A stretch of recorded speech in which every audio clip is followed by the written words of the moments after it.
the Fu Manchu. The film is a black and white movie set in China, and it's about a couple of coasters. That's salty dog talk for prostitutes. Very daring, very risque in those days, which is amazing considering the Hays Code had just come in 1930. But it was directed by a German, so I guess that's okay. They're waylaid and captured by a Chinese warlord. Anna May Wong turns out to be the hero. She's raped by Warner Oland. He has the same in store for our blonde Aryan Venus, Marlene Dietrich, before he can have his wicked way. Anna May Wong stabs him and kills him, earning everyone's appreciation plus a $20,000 reward. This is one of the few times she'll have a happy ending. She'll spend the rest of her career having to give happy endings.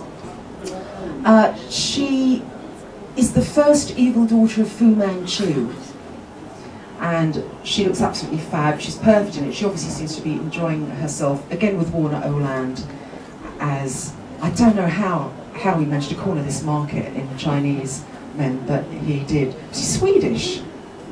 Was he? Jasper, you're the film historian. He was Swedish, right?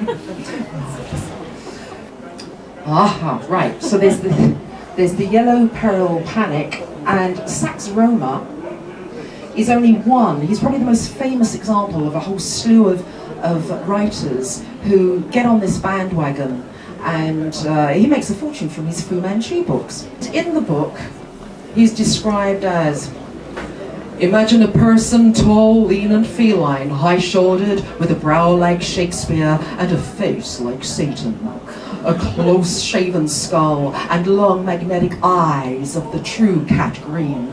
Invest him with all the cruel cunning of an entire Eastern race, accumulated in one giant intellect, with all the resources of science past and present. Imagine that awful being, and you have a mental picture of Dr. Fu Manchu, the Yellow Peril incarnate in one man. And that's in his book. That's what they thought of us. Sadly, Sax Roma died in 1959 of avian flu.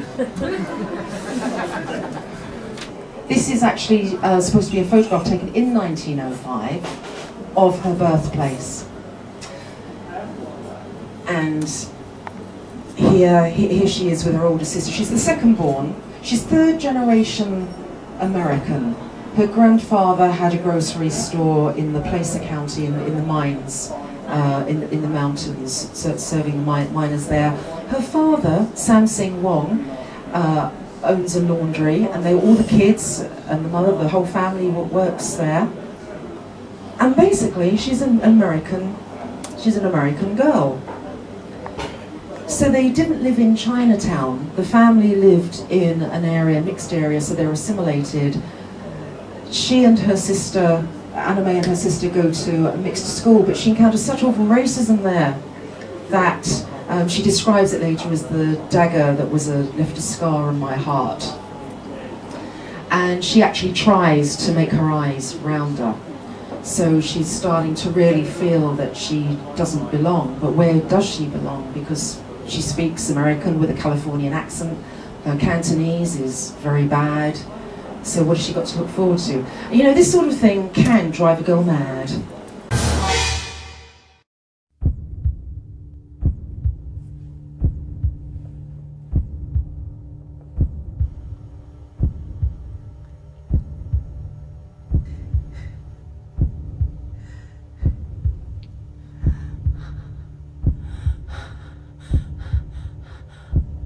Oh, God, I thought I'd lost my contact lens. Oh, thank God for that.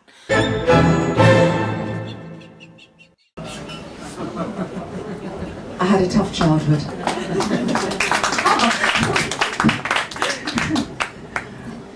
Now, she gets her break, her first break, 1922, she's 17.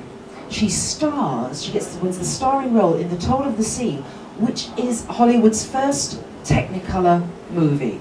It uses the two-strip method. You can see using red and green, strangely no yellow. Go figure.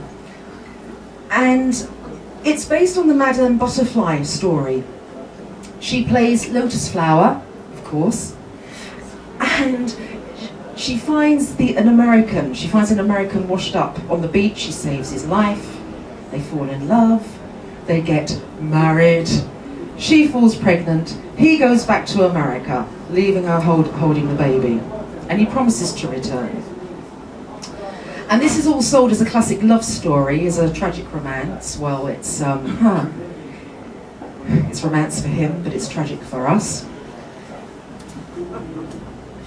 What's wrong with this picture?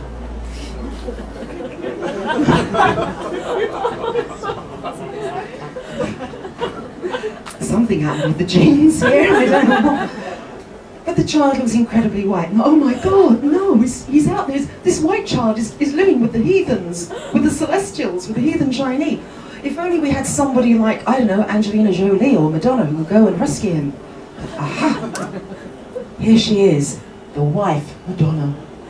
She comes and she persuades Lotus Flower. She talks to her and says why she should give the child up.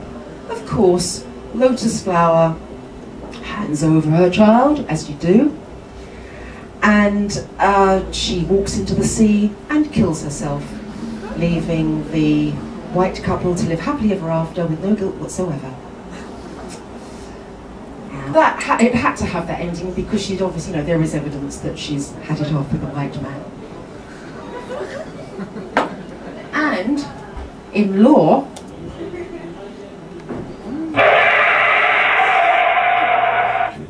interracial sex is forbidden. There is no miscegenation allowed. And this is in law as well. Despite this,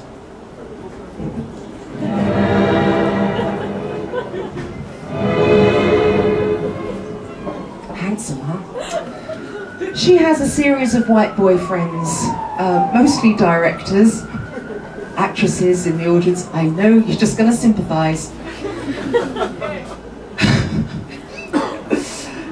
Now this is interesting. Todd Browning, Freaks. He made Freaks. Very interesting film. You should definitely dig it out and try and find it. Gooba gabba, one of us, one of us. We accept you, one of us, one of us. And it's incredible, isn't it, that Todd Browning, there he is in his woolly jumper at the back there. He came from a showman's background, and he was obviously fascinated by freaks, and here he was collecting the most beautiful freak of them all, because she was neither one thing or the other. She was falling between two major cultures.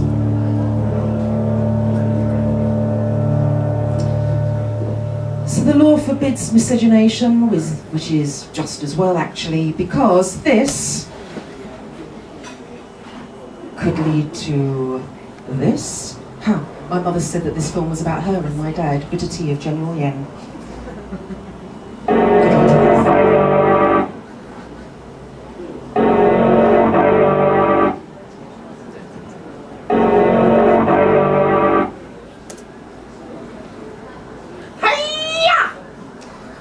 And here is a photograph of my parents, just after my father has clubbed my dear sweet white mother over the head and dragged her off to his cave in Hackney.